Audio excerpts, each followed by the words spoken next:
Hola a todos y a todas. Bueno, mientras tanto me voy a ir presentando. Mi nombre es Raquel Serrano y soy psicóloga del Centro de Aprendizaje de la Corporación de Las Condes.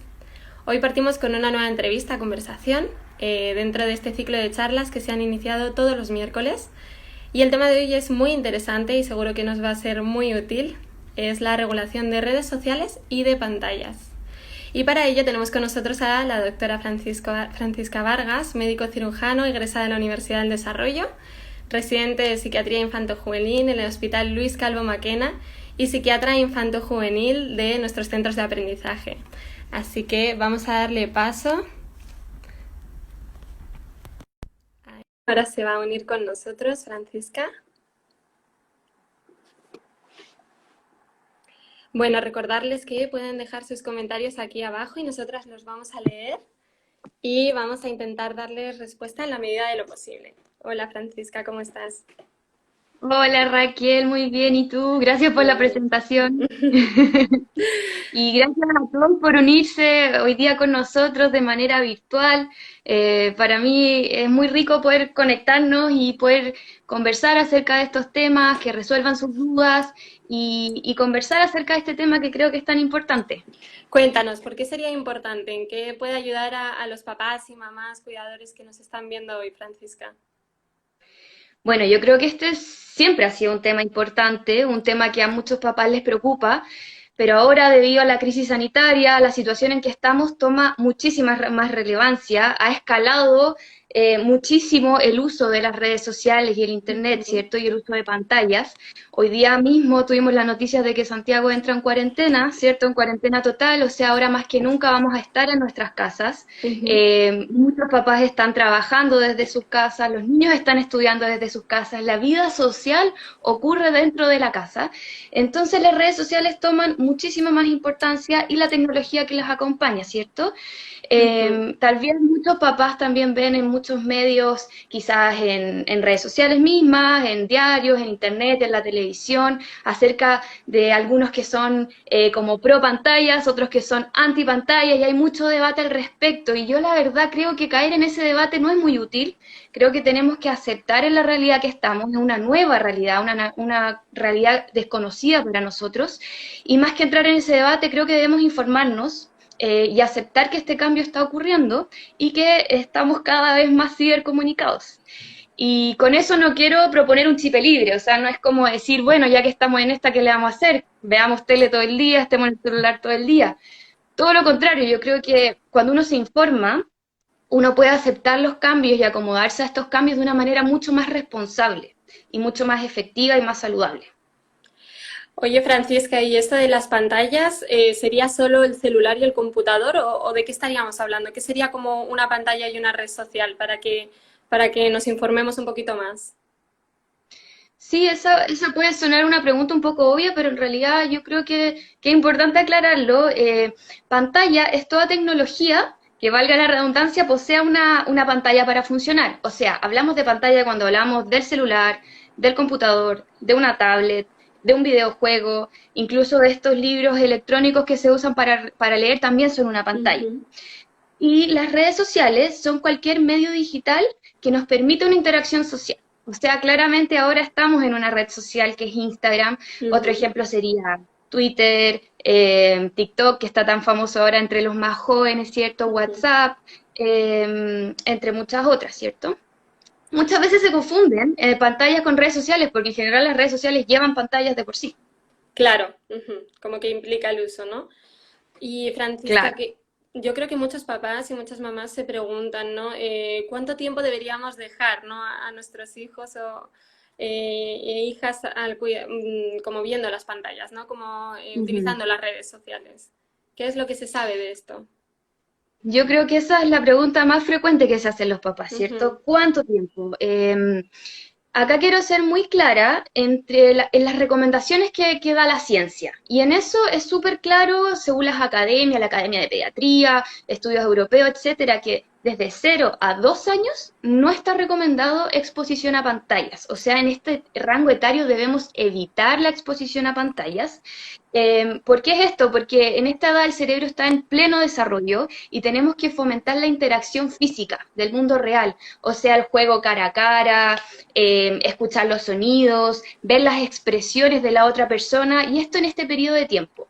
Lo que sí han salido nuevas recomendaciones en estos tiempos es que de 0 a 2 años sí sería bueno, por ejemplo, hacer una videollamada con los abuelos, con niños que son de esta edad, o con amigos o gente conocida, porque sí promueve la interacción social. Entonces, cuando hablemos de uso saludable de pantallas, no estamos incluyendo este rango etario, porque en este rango etario deberíamos evitarlas de frente. Ahora, cuando vamos avanzando, cuando los niños van creciendo, hay que hay que flexibilizarse progresivamente. Y acá creo que la clave son tres conceptos: el cuánto, el cuándo y el para qué. El cuánto, lo más importante sería, no, o sea, dentro de lo posible, evitar mantener más de 1 hora sostenida de pantalla. Que es lo que dura más o menos siempre las clases, o lo que dura una serie, o lo que podemos estar jugando, no más de 1 hora. El cuándo también es súper importante, o sea, es importante que como familia tengamos tiempo sin pantallas. Por ejemplo, una idea súper buena es tener un tiempo de comida, o sea, que todos comamos juntos, interactuando entre nosotros sin pantallas. Y el para qué también es súper importante. Es muy distinto un uso pasivo de una pantalla, de una red social. ¿Qué quiere decir esto? O sea, el típico niño que está en el sillón echado viendo tele, quizá un contenido no tan educativo, versus estar en una aplicación donde nos hace desarrollar ciertos conocimientos, estimula cognitivamente al niño, o no necesariamente eso, quizás aplicaciones como TikTok, que no sé si todos la conocen, pero son estas donde los niños hacen bailes, videos y cosas divertidas. Igual eso es un uso activo, los niños se graban, los niños practican los bailes, usan su creatividad, eso también contaría como un uso activo. Entonces, más que poner un tiempo límite, que antiguamente sí se hacía, tiempos prepandemia sobre todo, sí ponían límites de esta edad a esta edad. Yo creo que tenemos que adecuarnos a la realidad de cada familia, de cada niño es distinto, y según estos tres tips de cuánto, cuándo y para qué, ir adecuándolo. Y me acuerdo también de esta conversación que tuvimos previa, ¿no? De que es súper importante que las familias modelen, ¿no? Que no podemos estar diciendo no puedes usar el celular nada y sin embargo estar todo el día como utilizándolo, ¿no? Como ese modelar, ¿no? En el uso de las redes y las pantallas. Sí, sí, con Raquel hablábamos antes de hacer este live del tema y decíamos eso, o sea, por ejemplo, el ejemplo de no comer viendo una pantalla o de tener Ujú. interacción durante el tiempo de comida, pero luego los papás están comiendo viendo las noticias o con el celular, entonces predicar el ejemplo es súper, súper importante, o sea, es la única manera de crear un hábito. Ujú.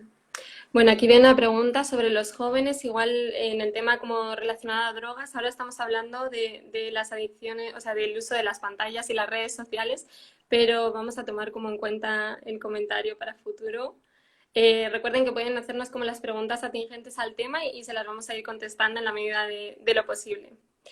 Bueno, Francisca, para continuar un poco hablando de esto, ¿qué beneficios tendría el uso de las pantallas? ¿Qué nos puedes contar sobre los beneficios? Bueno, acá podríamos hablar harto rato, ¿cierto? Sobre todo ahora, pero yo quiero destacar sobre todo la conexión social, ¿cierto?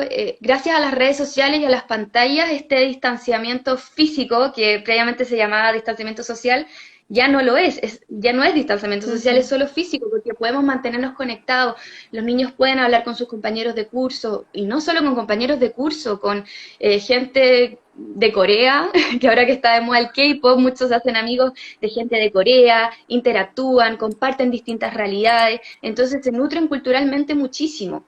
En relación a eso mismo, que me acordé de que son amigos de niños coreanos, aprenden otros idiomas. Ujú. Algunos niños realmente saben hablar coreano y se comunican en coreano. ¿Para qué hablar del inglés? O sea, muchos youtubers, por ejemplo, hablan en Spanglish, entonces ahora los niños se manejan mucho mejor en el inglés. Entonces nos ayuda a adquirir más conocimientos, además de sociabilizar. Y otra cosa súper interesante que están trayendo las pantallas, que creo que es medio inesperado, es promover el desarrollo artístico. Ujú. Podemos ver muchos niños que en las tablets hacen unos dibujos impresionantes, unos realmente unos cuadros, unas obras de arte por una plataforma virtual. Algunos niños tocan música, instrumentos a través del computador. Yo la verdad no entiendo cómo, pero me muestran canciones que hacen solamente con el computador. Y yo le digo, pero ¿cómo tienes guitarra? No, a través del computador. Entonces Todos fomenta unos todo ese lado, artistas. Ujú. unos artistas totalmente. Y esto de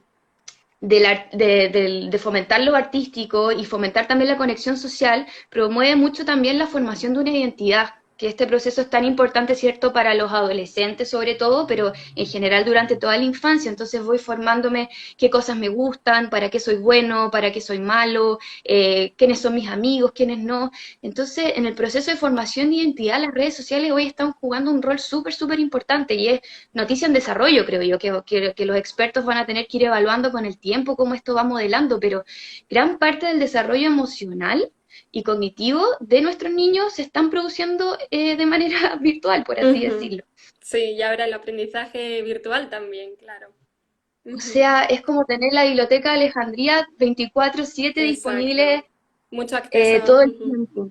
Muchísimo acceso, muchísimo Claro. acceso. Mira. Y que no Ah. sería posible seguir educando y seguir aprendiendo tan activamente como hemos visto que se está haciendo sin estas plataformas.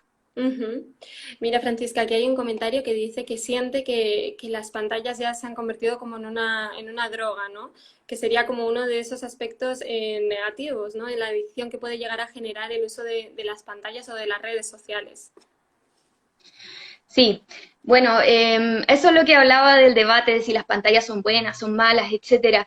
Efectivamente, incluso existe una categorización en el DSM. El DSM es como un libro gigante, un libraco, donde están categorizadas todas las enfermedades psiquiátricas que existen y recientemente se agregó la adicción a los videojuegos como una enfermedad. O sea, y Ujú. tiene las características muy parecidas a una adicción a una droga, son muy, muy similares, entonces efectivamente eso es real. Pero ¿qué es lo que pasa? Yo creo que todo en la vida hay que mantenerlo en perspectiva y mantenerlo en equilibrio. Todo en exceso es malo. Yo siempre uso el ejemplo y hasta para mí misma, que digo, hasta el agua en exceso es mala. O sea, algo tan inocuo como el agua, uno dice más sano que el agua, pero por ejemplo, pongamos el ejemplo de una plantita. Si yo no riego mi planta, no le echo agua, se va a morir, se va a secar. Pero al mismo tiempo, si le echo demasiada agua, también se va a morir y se va a secar. Ujú. Entonces, este es el objetivo de la charla, de que este uso no sea una adicción, no llegue a estos rangos descontrolados, sino que logremos manejarlo. ¿Y eso de quién depende? De nosotros los adultos, de nadie más. Totalmente. Bueno, otro de los comentarios que sale ahora y que yo sé que lo tenías como planificado explicar es el sexting. ¿Quieres que nos adelantemos al sexting y después Súper. seguimos? Ya, ¿puedes explicarnos qué es? Sí. Porque suena un poco como raro al principio, ¿no? Escuchar sexting, a ver, ¿de qué se trata eso? Sí, bueno, como hemos hablado ya un poquito, la mayoría del desarrollo social, emocional, de aprendizaje está ocurriendo ahora virtualmente, ¿cierto? Entonces, ciertas conductas que antes veíamos normalmente en el mundo físico, no quiero decirle mundo real, porque no quiero decir que este no fuera un mundo real, pero en el mundo físico veíamos ciertas conductas en los niños, adolescentes, que ahora se está trasladando al mundo virtual. Ese es el fenómeno que ocurre con el bullying, que ahora es el ciberbullying, y con la exploración sexual, que ahora es el sexting. Y el sexting, que es un nombre medio gringado, pero quiere decir enviar contenido sexual, ya sea videos, fotografías, mensajes, con un contenido sexual explícito. Y esto se está volviendo muy frecuente entre los jóvenes, muy, muy frecuente. El último estudio que yo tengo noción es del año 2011 en Estados Unidos, donde un 20% de los jóvenes declaraban haber mandado una foto de ellos mismos desnudos. Y esto es el año 2011, o sea, no quiero ni imaginar cómo está la cosa ahora. Entonces, sin afán de criticarlo ni nada, es algo que está sucediendo, el sexting en nuestros niños. Ajá. Oye, Francisca, ¿y tú crees que puede? Porque claro, mucha gente piensa que todo pasa en WhatsApp o en Instagram, ¿no? Pero finalmente hay muchas redes, muchas aplicaciones, ¿no? ¿Qué consejo le podríamos dar como a las personas que nos están viendo ahora para que estén como atentas, estén alerta y puedan prevenir esto?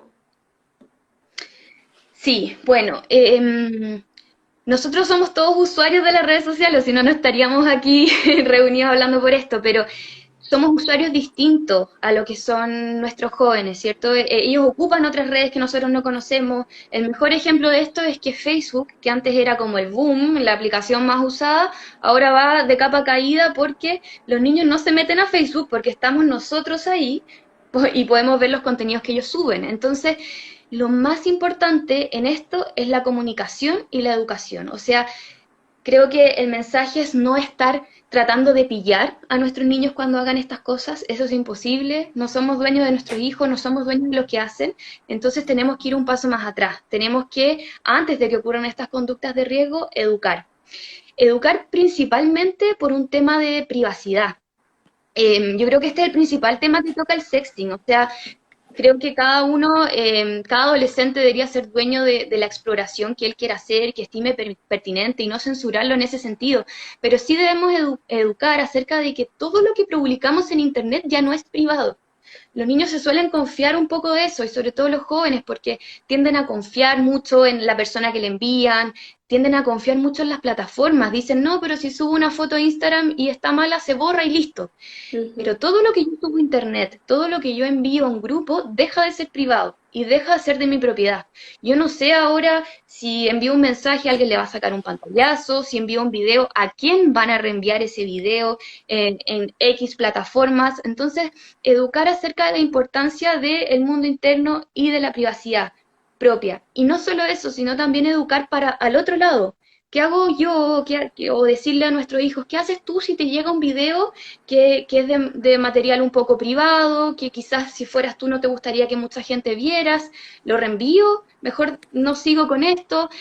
¿Cómo quedo yo si estoy reenviando esto? ¿Estoy haciéndole un daño a una persona? Que de repente uno como que, hasta uno grande, no tiene tanta conciencia. Uno ve un video, lo encuentra divertido, reenvía, sin pensar el daño que puede estar causando. Ujú. Totalmente, es muy importante que mantengamos como esta confianza, ¿no? Estas conversaciones que son necesarias tenerlas, que si se da el acceso, ¿verdad?, a las redes sociales y pantallas, también debe darse esta conversación con nuestros hijos e hijas. Es muy importante en ese sentido. Francisca, mira, Sí. antes comentaba Aníbal Ramírez que cómo puede hacer para ordenar el acceso, ¿no? Cómo le cuesta sacar a sus hijos e hijas de la pantalla. Entonces, ¿cómo podríamos ayudarle? ¿Qué tip le podrías entregar? Esa pregunta es súper buena y yo creo que esta sí que es la que más hacen ahora en tiempos de cuarentena Ujú. y suena fácil de decirlo, pero es difícil de implementar, pero ya han salido un montón de estudios avalando esto y es que el cerebro necesita rutina y necesita estructura, sobre todo el de nuestros niños. Entonces, lejos, la mejor idea es crear un horario con tiempo para despertarse. Creo que ahí tenemos una fotito de las cosas que hay que hacer en Sí, cuarentena. vamos a ver si se Entonces, ve bien, porque antes hemos probado y no se veía del todo bien. A sí, ver, como que de repente se ven mal, pero ahí parece que claro, sí. entonces este es un ejemplo de una universidad española, que es un ejemplo de cómo podría ser un horario tipo en cuarentena. Entonces tenemos niño A, niño B, que uno sería adolescente y otro sería escolar, ¿cierto? Entonces vamos poniendo hora a hora y incluye minutos de juego, minutos de pantalla, que tienen Ujú. que ser estructurados, y minutos de estudiar, minutos de conversar con la familia, etcétera. La idea es que no es que sea un copy-paste de este horario y todos no hagamos el mismo esquema, porque hay que adaptarlo a la realidad de cada familia y ojalá el propio niño o adolescente hiciera su propio horario, porque eso lo motiva mucho más a cumplirlo. Al final es algo que él mismo se impuso y algo que sea llamativo para el propio niño o niña. Claro, hay que ser flexibles, ¿no? Como en los horarios, ¿no? Adaptarnos también como un poco a la realidad de la familia, pero sí que establecer como límites y tener claro, ¿no? Los intereses de cada uno para poder adecuar, ¿no? Este horario como dices, Francisca. Ujú. Ujú, sí, eso es súper importante. A ver, vamos a ver los comentarios. Bueno, ahí están como aclarando, algunas compañeras del CDA están aclarando como el tema de la educación sexual, que es muy importante resolver las dudas de sexualidad, como que ellos, bueno, probablemente hagan alguna búsqueda en Internet, sí, pero que nosotros seamos como su fuente de información, ¿no? Y de confianza en ese sentido. A Totalmente, ver. sí, gracias por ese aporte, porque Que también lo conversábamos con Raquel. Yo creo que siempre hay tres claves cuando hablamos de los niños, que uno es la educación, que es lo que hablábamos ahora, de educar acerca de la privacidad, del respeto, no solo a uno mismo, sino que a los otros, y también la confianza y la autonomía.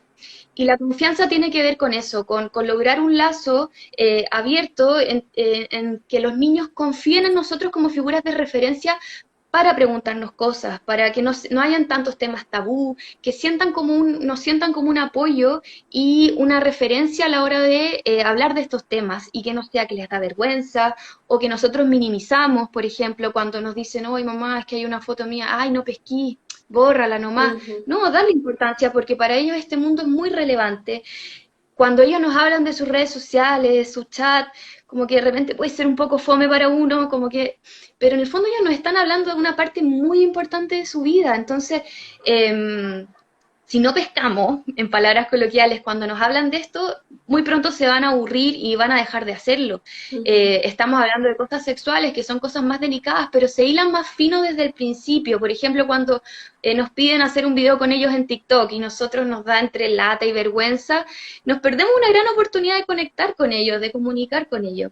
Yo creo que antiguamente, cuando nosotros éramos chicos, nuestros papás, para tratar de protegernos y saber en lo que estábamos, les gustaba conocer a nuestros amigos o a los papás de nuestros amigos, así, te voy a ir a dejar a la casa de no sé quién para ver cómo son. Y con eso se sentían más en confianza. Hoy en día eso ha cambiado y creo que la manera de sentirnos más en confianza es conociendo las redes y es conociendo en lo que están. Ujú. Mira, aquí dice una compañera que, bueno, que sería una buena idea ofrecer otras alternativas al uso abusivo de las pantallas. Y en preguntas, una persona ha comentado también de la televisión, de que verdaderamente Ujú. como que hay un uso excesivo como del celular, ¿no? De las redes sociales y también de la televisión, ¿no? Entonces, ¿qué opciones crees que serían como una buena alternativa o para como sacar de ese uso excesivo? Sí, yo creo que eso, que ella o él, el que aportó ese comentario, dio en el clavo. O sea, tenemos que ofrecer alternativas igual de llamativas. Suena difícil porque las pantallas son muy llamativas, los juegos, la televisión es muy llamativo, pero ofrecer alternativas llamativas a las pantallas, a las redes sociales. Y con eso creo que tenemos que predicar con el ejemplo. O sea, si nosotros nos mostramos entretenidos solo con las pantallas, solo viendo tele y haciendo nada, obviamente nuestros hijos lo van a ver como una única alternativa. En mi caso, por ejemplo, mi padre siempre leía y yo al principio lo encontraba súper fome, pero como yo veía que era un hábito y que a él le gustaba mucho y que lo pasaba muy bien, yo también adquirí el hábito de la lectura y ahora es parte de mi vida. Mi mamá le gustaba hacer manualidades, por ejemplo, yo siempre la veía haciendo cosas y ahora yo también me gusta tejer, bordar o hacer cosas así. Entonces, uno, prediquemos por el ejemplo, porque si no aplicamos en nosotros mismos lo que le estamos pidiendo a ellos, ya tenemos una batalla un poco perdida, creo yo. Ujú. Eh, y creo que tenemos una fotito de algunos tips que salía. A ver, aquí Entonces, la tenemos. A creo, ver, perfecto, se ve súper bien. sí, esa. Entonces creo que eso es importante, promover otros intereses fuera de la vida online, promoverlos y practicarlos. Y un tema que también íbamos a tratar más adelante es el tema de la vida sana en general, o sea, de una Ujú. alimentación saludable y de hacer deporte. O sea, es casi paradójico porque hay mucha preocupación sobre todo en pediatras, en doctores, que esto de las pantallas está trayendo como una pandemia del sedentarismo y la obesidad, porque muchos niños están ahí echados viendo tele y es como paradójico porque al mismo tiempo está en pantalla y las redes sociales nos están trayendo oportunidades de casi tener un gimnasio en la casa. O sea, uno se mete a YouTube y pone entrenamiento para no sé qué, lo que se le ocurra y va a aparecer. Y eso Ajá. ya todos tenemos acceso. Entonces, ya está bien, podemos estar en la pantalla, pero podemos estar haciendo deporte, podemos estar haciendo yoga, pilates, hay clases de bordado, de En, meditación, o sea, en nuestro canal de CD a Las Condes igual subimos como muchas es actividades. En la maravilloso. Municipalidad O de sea, a Las mí me Condes dan ganas de también dan hacerla. deporte. Ujú, sí, tenemos un mundo de oportunidades. Ajá. Es un mundo, entonces, claro, esta alternativa a las pantallas es paradójico lo que estoy diciendo, pero puede ser en las mismas pantallas, sino Ujú, transformándolas en algo más activo. claro. Y hay otros tips que es lo que mencionaba, eso de la comunicación, la educación y la confianza. promover la vida saludable, ¿cierto? Y lo de comer juntos, el tiempo en familia es súper importante, que en Chile nos falta harto, que antes se hacía mucho, el tiempo de comer en la casa, en la cena, era casi que tradición chilena. Si uno ve los 80 en la serie, como que la mayoría de las cosas importantes suceden en ese contexto, pero lo hemos ido perdiendo. Ajá. Mira, Francisca, hay una persona que hace una pregunta también muy interesante. Dice, ¿tiene los mismos efectos a nivel neuronal una pantalla interactiva que una pasiva? Yo creo que se refiere como, por ejemplo, el televisor sería como algo más pasivo, no interactivo, algo que da como las respuestas. ¿Qué piensas? Son absolutamente distintos, o sea, son Diferentes, incluso total. Ujú. totalmente, no son comparables, incluso hay muchos estudios al respecto y por eso yo al principio de la charla hacía diferencia en el para qué de las pantallas, un uso pasivo o un uso activo. Y efectivamente las pantallas interactivas, sobre todo los más chiquititos, más de 2 años, porque antes de eso prohibido, Ujú.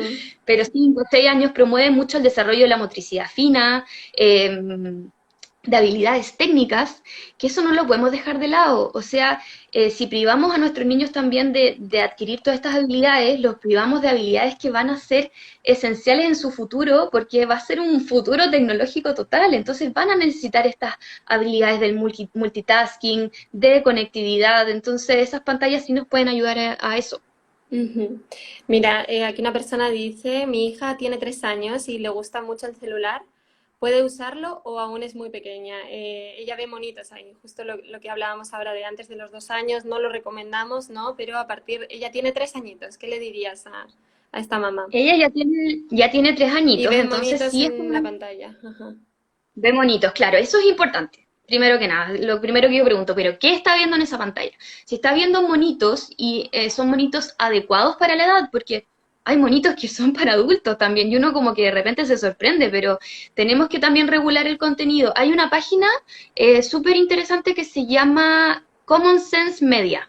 De ahí lo puedo dejar anotado en alguna parte para que se metan, que es una página donde analiza el contenido de muchas aplicaciones, de películas, de series, de monitos animados para ver para qué edad son apropiados. Ujú. Entonces esa es una buena herramienta. O sea, ¿son estos monitos adecuados para mi hija de 3, de 4, de 5 años o estoy dándole contenido que son para niños de mayor edad o incluso para adultos? Eso es importante.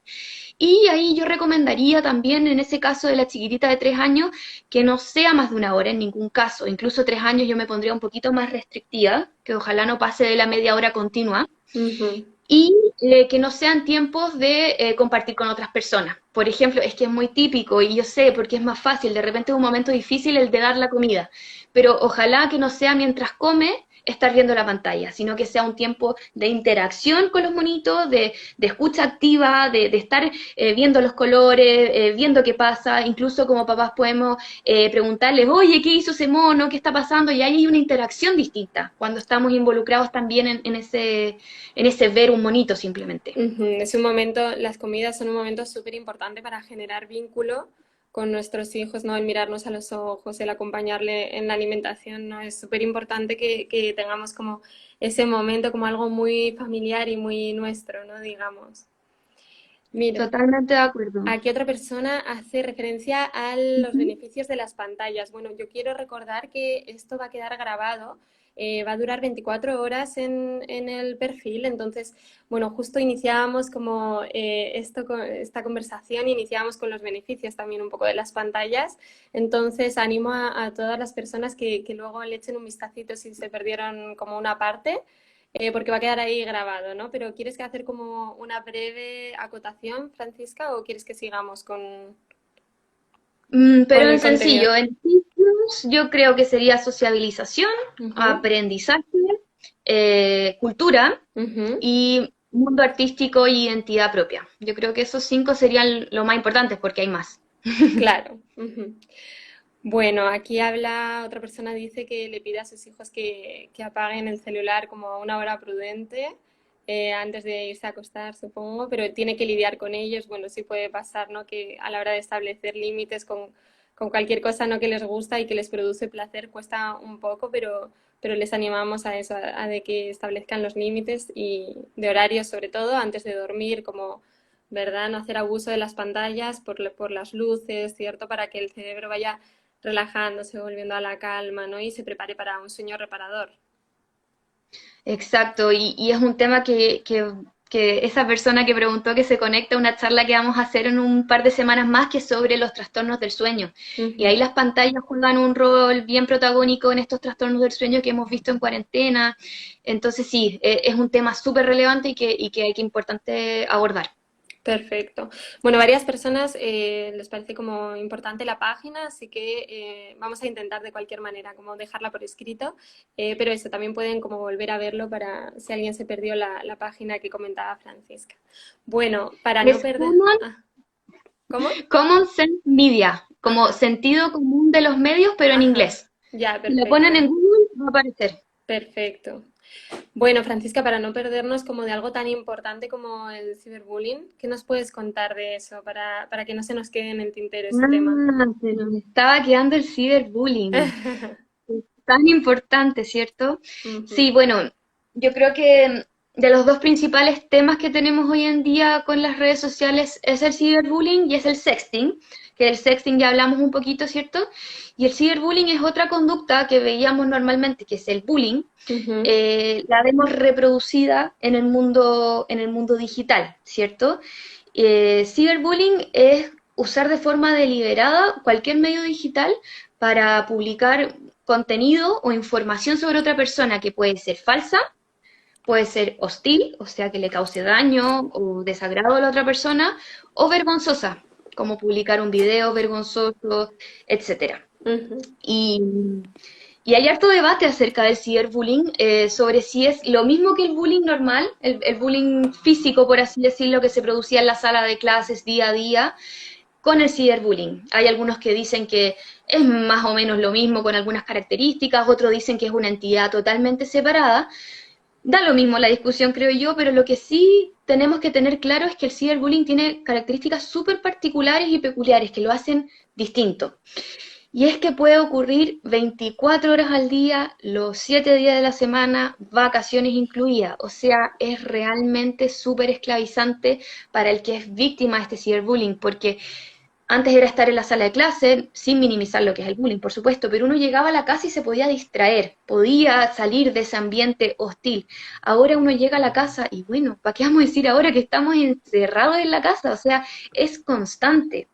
Y una sola foto que uno envíe, que sea vergonzosa, puede perpetuar por muchísimo tiempo y escalar a niveles extraordinarios, o sea, pueden llegar a verlo amigos, conocidos, tus propios papás, entonces el nivel de angustia que produce es súper, súper grande. La otra cosa que sucede es que muchas veces los perpetradores, o sea, los que hacen bullying, más encima se sienten como escudados en esto, o sea, se sienten como medios anónimos y Ujú, que nadie va a saber que fui yo el que subió esto o publicó esto. Entonces, las agresiones pueden ser incluso más intensas que en el bullying físico, se esconden bajo este anonimato, entonces puede ser aún más violento, aún más hostil, aún más dañino. Y no solo eso, la audiencia, o sea, los que son testigos de este bullying, que son parte importante en el fenómeno del bullying, como se ha visto, también es mayor. O sea, el público, como dije antes, es mayor. Lo ven no solo todos mis compañeros de clase, lo puede ver Juanito Pérez, que ni conozco, lo pueden ver mis familiares, mis papás. Entonces, es más intenso y más duradero en el tiempo. ujú. Y puede como extenderse, ¿no? Lo que hablábamos del sexting, ese contenido puede llegar a límites que ni nos imaginábamos, ¿no? Ujú. O sea, Y, sí, exactamente. y habría una edad, porque claro, la adolescencia cada vez se está adelantando más. ¿Habría como una edad donde es más frecuente el ciberbullying? ¿Tú qué nos puedes contar de eso? Sí, los estudios muestran que es cada vez más precoz que Ujú, antes, o sea, es lógico, desde más chiquititos los niños están teniendo mayor acceso a celulares, pero la mayoría de los estudios concuerdan que el peak, o sea, el momento donde más ciberacoso se produce es a los 14 años. Entonces yo diría que entre los 13, 14, 15 es donde tenemos que tener principal ojo que se produzca este fenómeno. Y empieza a disminuir hasta llegar a los 19 años, que ya más el ambiente universitario disminuye francamente el acoso cibernético. ujú. Se desarrollan más las habilidades sociales y, claro. Exacto, las habilidades prosociales y la empatía están más presentes. Ujú. Una persona está preguntando si luego se podrá escuchar esta charla y sí va a quedar guardado. así que solo tienen que ir a nuestro perfil, al de CDA Las Condes, y quedará 24 horas guardada, así que ahí tienen oportunidad de verlo y de compartirlo también con familiares y amigos. Bueno, entonces, claro, hemos visto que eso, que la edad se está adelantando cada vez más cuáles son las Mm. posibles consecuencias, porque, claro, igual estas consecuencias son graves tanto para las personas que lo sufren como también para el agresor, ¿no? La imagen que construye de sí mismo, como sus dinámicas de relación, ¿no? Sí, totalmente. Yo creo que los efectos del ciberbullying ahora ya están un poco más concientizados, pero nos tomaron por sorpresa, porque tendríamos, si ya hubo una gran campaña y un gran movimiento para no minimizar el bullying, o sea, todos hemos escuchado a nuestros papás que decían, ay, pero si a mí también me molestaban y me decían esas cosas que son Ujú. alaraco. O sea, ya ha costado validar el bullying físico, el ciberbullying ha costado muchísimo más visualizarlo, y por lo que dije anteriormente, puede ser aún más dañino. Entonces, es algo que tenemos que tener muy en mente. El ciberbullying puede producir ansiedad, puede producir depresión, puede producir aislamiento social. Y si nos fijamos, estas tres características son las más peligrosas, por ejemplo, para que un niño llegue o un adolescente llegue a cometer el suicidio. Y hemos visto quizás el año pasado, recordarán algunos casos polémicos de niños que sí han llegado a eso. El bullying es algo súper oculto, que se minimiza, que da vergüenza, entonces puede ser súper, súper, súper peligroso. Y otro fenómeno que ocurre en Estados Unidos se les llama grupos click. Ni siquiera sé si lo pronuncio bien porque lo he leído solamente, pero en el fondo son grupos de pares que tienen un líder, que es como este líder popular, carismático que se veía en la vida real, ahora sería virtual, con un grupo claro de seguidores, que hostigan o intimidan a un tercero que es más vulnerable, ¿cierto? Que es este clásico bullying que veíamos antes, pero esto se produce de manera grupal por Internet. Entonces, este grupo CLIC fomentaría a jóvenes a hacer conductas de riesgo que quizás ellos mismos no hubieran hecho. Los incitan a enviar fotos privadas, los incitan a quizás consumir sustancias y que los graben haciéndolo, o si no lo amenazan con publicar no sé qué cosa, por ejemplo. Ujú. Los incitan a publicar cosas privadas. Entonces, ese fenómeno de presión de pares se está produciendo de manera virtual también. Entonces, podemos tener esas consecuencias. Y otra cosa súper importante es cuando, digo niñas, porque es más frecuente, pero también se puede ver en niños, pero cuando suben una foto a Instagram o un video a TikTok y le ponen, oye que estás gorda, oye que estás fea, eso produce un daño muchas veces irreparable para la autoestima. Puede producir o no producir, pero fomentar la aparición de trastornos de conducta alimentaria, por ejemplo. Ujú. Mira, aquí una persona pregunta cómo pueden apoyar los papás a sus hijos que están sufriendo, ¿no? Y también si hay alguna señal, ¿no? Aparte de cómo pueden apoyar, ¿qué señales podemos estar más atentos? Sí, miren, yo creo que acá lo principal y más importante puede sonar sencillo y poco útil, pero yo les prometo que con el solo hecho de tenerlo presente, de saber que existe, de visualizar la vida online que tienen los niños, ya tenemos gran parte de la pega hecha. La Ujú. mayoría de las veces esto se pasa porque no sabemos que existe, no nos imaginamos siquiera. Ya con solo saber que puede existir esta cosa y que tenemos que estar parando las antenas, es un gran avance. Entonces, siéntase tranquilo que eso es gran parte de la pega hecha. Y número dos, lamentablemente, no hay receta de cocina para saber si esto está ocurriendo, ni qué hacer cuando está ocurriendo. O sea, sería ideal que lo hubiera y que cada niño viniera con un manual de instrucciones, así como una aspiradora nueva, esto hay que hacer, prende, enchufarla, prenderla y así funciona. Nos Lamentablemente facilitaría. sería mucho mejor, ¿no? Pero nosotros no tendríamos pega. Bueno, cada niño es distinto, cada niño reacciona distinto. ¿Qué quiero decir con esto? Que ante la amenaza, ante un momento de estrés, algunos niños tienden a aislarse, a retraerse, a ponerse mucho más introvertidos, a no querer hablar con nadie, encerrarse en la pieza, mientras otros, todo lo contrario, se ponen más extrovertidos, más irritables, contestadores, rebeldes. Entonces son polos totalmente opuestos del mismo fenómeno. Entonces, el mensaje es conocer a nuestro niño, darnos cuenta cuando algo le está pasando y volvemos a lo anterior, a la comunicación, a mantener una buena comunicación con ellos. Igual no los quiero dejar con algo tan ambiguo, y si hay algunas cosas clásicas que se ven cuando un niño está siendo sometido a hostigamiento, y principalmente es esconderse cuando usa el celular, cuando ve las pantallas, o sea, ahí podemos sospechar que algo está pasando, cuando se encierra en la pieza y no quiere que nadie entre mientras está con el computador, le preocupa que nadie sepa su contraseña del celular, que se ponga muy triste cada vez que está con el celular, o irritable, o enojón, como se dice en buen chileno, y que no quiera participar tanto con sus amigos.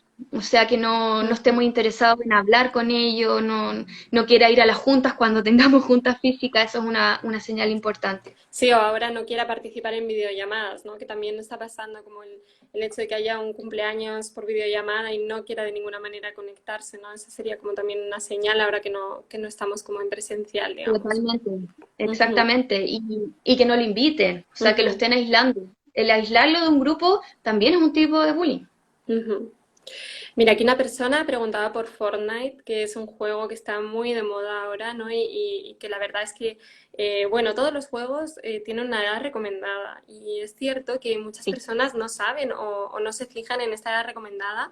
Y yo siempre recomiendo que es súper importante que se fijen en la edad del juego, ¿no? Porque de Exacto. hecho creo que el Fortnite es de 14 o más y tiene como dos modos.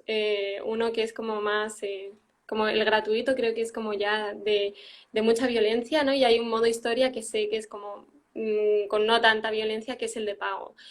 Entonces, claro, el uso del Fortnite, no sé qué piensas tú, Francisca, pero es súper importante que también los papás y mamás estén muy pendientes, ¿no? Y si su hijo es menor de la edad recomendada de los juegos, que no le faciliten el juego. Es súper importante como los límites en ese sentido, ¿no? Y bueno, que también en el hecho de que ya sean mayores, si hay como una adicción a los juegos, ahí ya hay que trabajar un poco más a fondo, ¿verdad, Francisca?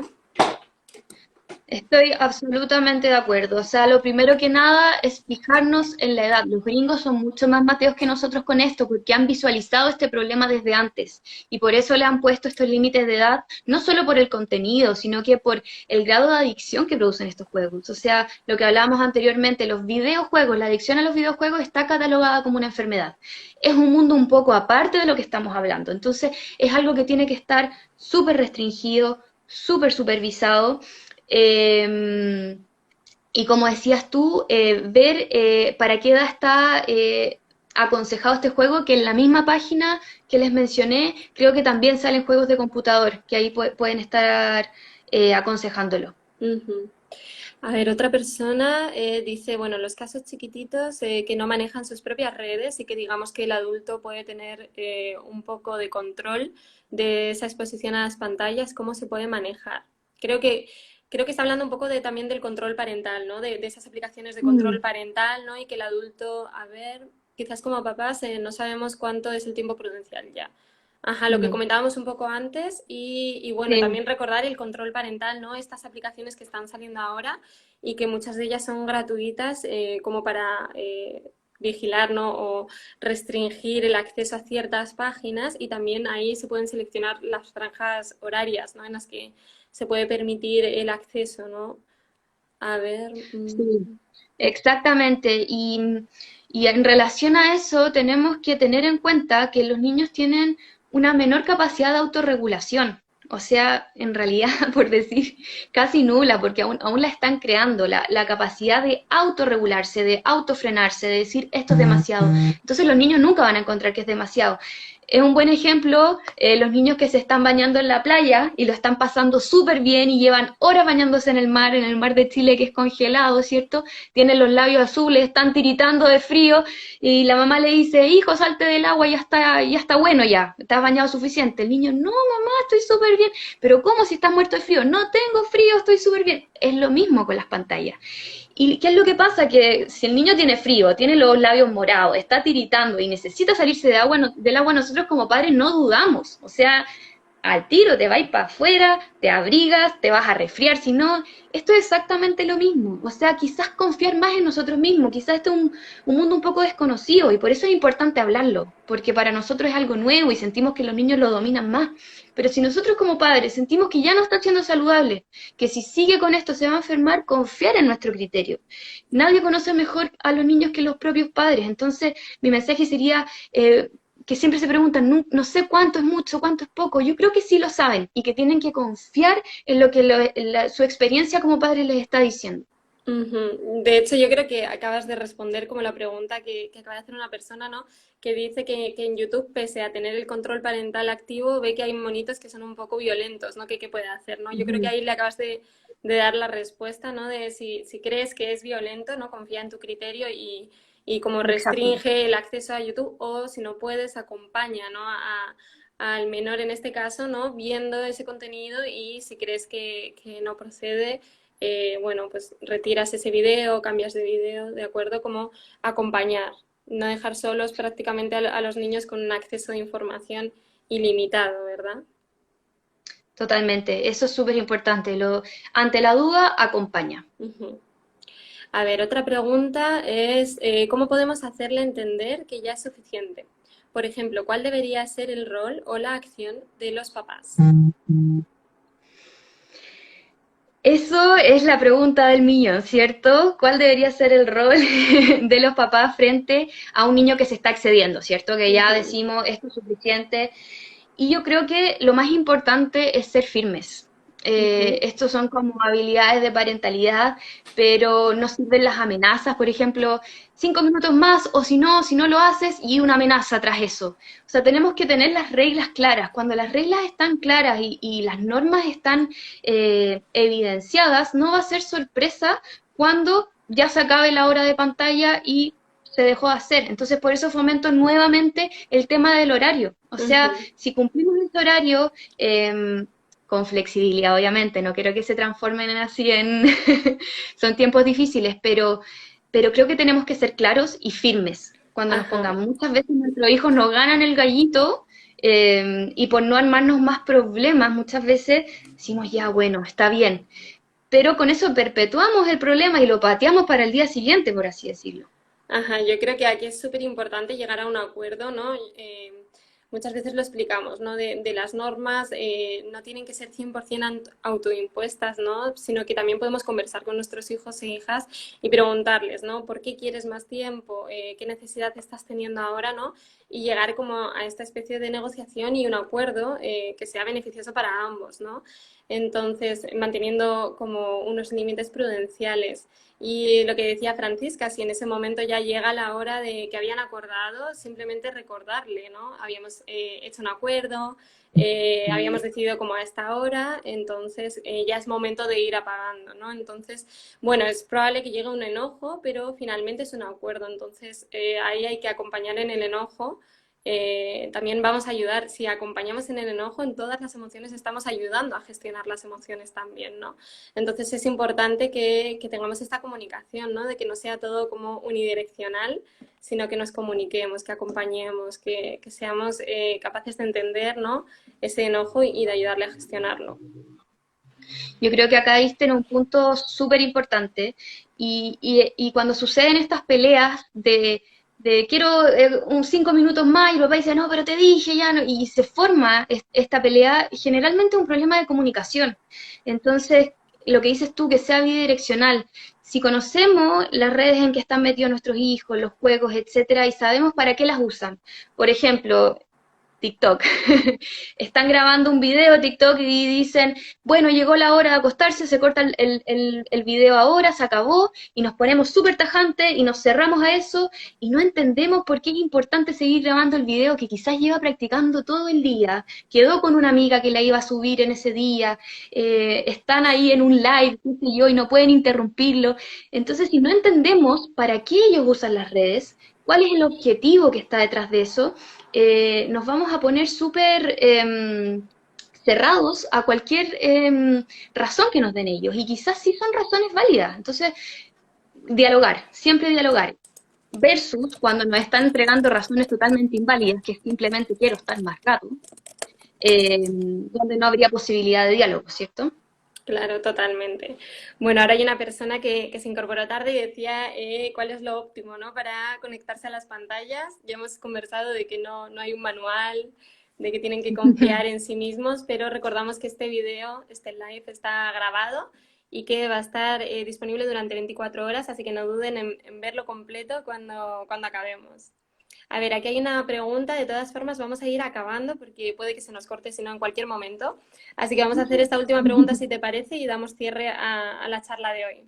De todas maneras, Perfecto. luego vamos a explicar que vamos a recepcionar todas las preguntas. A ver, dice, ¿cómo se podría explicar la conducta de los hostigadores? ¿Qué podemos hacer para que estas conductas paren y tomen conciencia de daño? Bien, esta pregunta es súper extensa. Vamos a intentar como responderla brevemente, pero de forma útil, para que así podamos dar como un cierre de oro. Sí, vamos, o sea, si se nos llega a cortar, lo lamento porque este es un temón, de hecho lo habíamos hablado un poco, es lo principal, ¿cierto? En el ciberbullying, ¿qué está pasando detrás del hostigador, Ujú. del que hace el bullying, del perpetrador?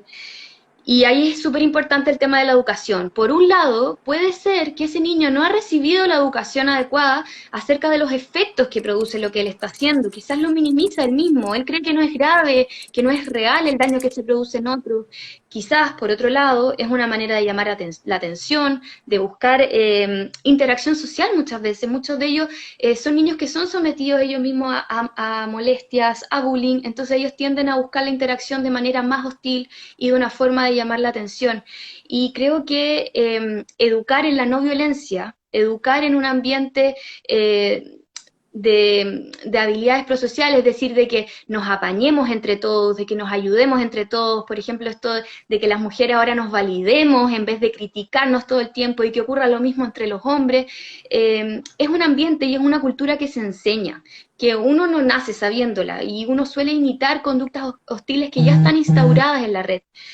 Y otra cosa súper importante, que es lo que se ha visto en el bullying físico, el país que tiene más estudios de esto es Finlandia, que más importante aún que la persona que hace el bullying son todos los testigos. Y las mayores intervenciones y más efectivas no son hacia la persona que está haciendo el bullying, sino que a todos los que son testigos de este bullying y son pasivos y no hacen nada. ¿Por qué? Porque el hostigador no es nadie sin su público. Entonces, si el Ujú. público no engancha, no agarra, si nadie reenvía el video, si nadie pone jajaja, probablemente ese bullying no va a tener mucho fruto. Entonces, más que atacar al hostigador, podemos atacar de forma preventiva, o atacar suena un poco agresivo, pero tener como mira trabajar con todos los niños y que sea todo un ambiente de no hostilidad. No Ujú. sé si respondo brevemente la pregunta. Es un Sí, tema yo súper creo que interesante lo que pregunta sí, esa, esa cuestión. da para un live completo eso, así que yo creo que Sí, muy bien. totalmente.